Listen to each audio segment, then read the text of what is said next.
Sir Vemireddy Prashanth Reddy గారు కొంచెం మీ కోవూరు సమస్య వరకు చెప్పండి మేడం. ధన్యవాదాలు అధ్యక్ష. ఎల్నినో ప్రభావంపై ఈ సభలో చర్చ జరుగుతున్న సందర్భంగా నెల్లూరు జిల్లా కోవూరు నియోజకవర్గ ఎమ్మెల్యేగా మా ప్రాంత రైతుల సమస్యలు మీ ద్వారా సభ దృష్టికి తీసుకొస్తున్నాను అధ్యక్ష. రైతు బాగుంటేనే రాష్ట్రం బాగుంటుంది, నీటి భద్రత ఉంటేనే రైతు భవిష్యత్తు భరోసా ఉంటుంది.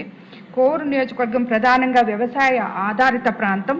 పెన్నా నది, సోమశిల జలాలు, తాగునీటి కాలువలు మా ప్రాంత రైతాంగానికి ఎంతో కీలకం అధ్యక్ష.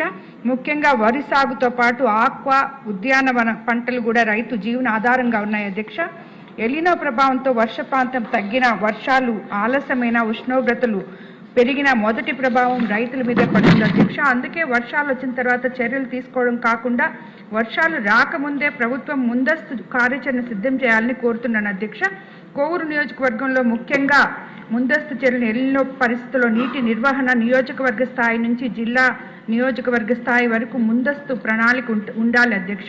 సోమశిల జలాల ఆధారంగా ముందస్తు సాగునీటి ప్రణాళిక సిద్ధం చేయాలి. పెన్నా నదిలో నీటి లభ్యతను బట్టి రైతులకు స్పష్టమైన సాగునీటి షెడ్యూల్ కూడా ఇవ్వాలి అధ్యక్ష. కాలువల్లో పూడుకు తీత, మరమ్మతులు చేపట్టి చివరి ఆయకట్టు వరకు నీరు చేరేలా చూడాలి అధ్యక్ష. వర్షాలు ఆలస్యమయ్యే పరిస్థితుల్లో రైతులు ప్రత్యామ్నాయ పంటలపై ముందస్తు సూచనలు కూడా ఇవ్వాలి అధ్యక్ష. పెరుగుతున్న ఉష్ణోగ్రతలను దృష్టిలో ఉంచుకుని ఆక్వా రైతులకు శాస్త్రీయ సూచనలు, వాతావరణ సమాచారం కూడా అందించాలి అధ్యక్ష. గ్రామాల్లో తాగునీటి అవసరాలకు ముందుగానే అంచనా వేసి చర్యలు కూడా తీసుకోవాలని కోరుకుంటున్నాను అధ్యక్ష. అలాగే ఎల్నినో కేవలం వ్యవసాయ శాఖ సమస్యగా చూడకూడదు అధ్యక్ష. ఎల్నినో కేవలం వాతావరణ సమస్య కాదు అధ్యక్ష. ఇది రైతు ఆదాయం, గ్రామీణ ఆర్థిక వ్యవస్థ, మన ఆహార భద్రతకు సంబంధించిన సమస్య అధ్యక్ష.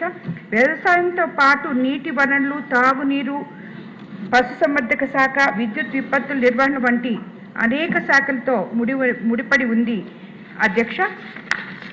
అదృష్టవశాత్తు అన్నపూర్ణ ఆంధ్రప్రదేశ్గా పిలుచుకునే మన రాష్ట్రంలో ఉష్ణోగ్రతలు పెరుగుదల, లోటు వర్షపాతం వ్యవసాయం పడి రైతాంగం నష్టపోకుండా ముఖ్యమంత్రి గారు, వ్యవసాయ శాఖ మంత్రి గారు తీసుకున్న జాగ్రత్తలకు ధన్యవాదాలు అధ్యక్ష.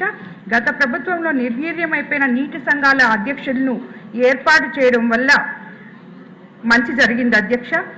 మా జిల్లాలో కలెక్టర్ గారు, జిల్లా మంత్రులు, అలాగే ఇరిగేషన్ అధికారులు, నీటి జిల్లా సంఘ అధ్యక్షులు, డిస్ట్రిబ్యూటరీ చైర్మన్లు, ప్రాజెక్ట్ కమిటీ చైర్మన్లు అందరూ కలిసి నీటిని ఎలా పొదుపుగా వాడాలి, ఎలా ఒక ప్రణాళిక ప్రకారం రైతులకు నీళ్లు అందించాలని అన్ని జాగ్రత్తలు తీసుకున్నప్పటికీ అధ్యక్ష, ఈ విధంగా రైతులకి ఈ ఎల్నినో ప్రభావం నుండి రైతాంగాన్ని ఎలా రక్షించాలి అని కూడా ఆలోచించాలి అధ్యక్ష. చివరి ఆయకట్టు వరకు నీటిని అందిస్తున్నాం అధ్యక్ష.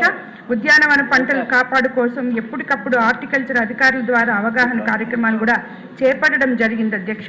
ప్రాజెక్టులో ఉన్న నీటిని వృధా కాకుండా ప్రతి నీటి బుట్టును ఉపయోగించుకోవాలి అధ్యక్ష. ఇంకా మిగిలిన జలాలు ఉంచడం నిజంగా రైతు ప్రభుత్వం అంటే ఇలా ఉండాలి అని సూచించిన ప్రభుత్వం మన కూటమి ప్రభుత్వం అధ్యక్ష.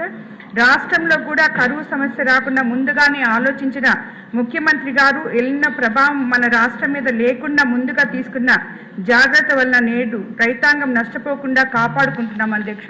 ధన్యవాదాలు అధ్యక్ష.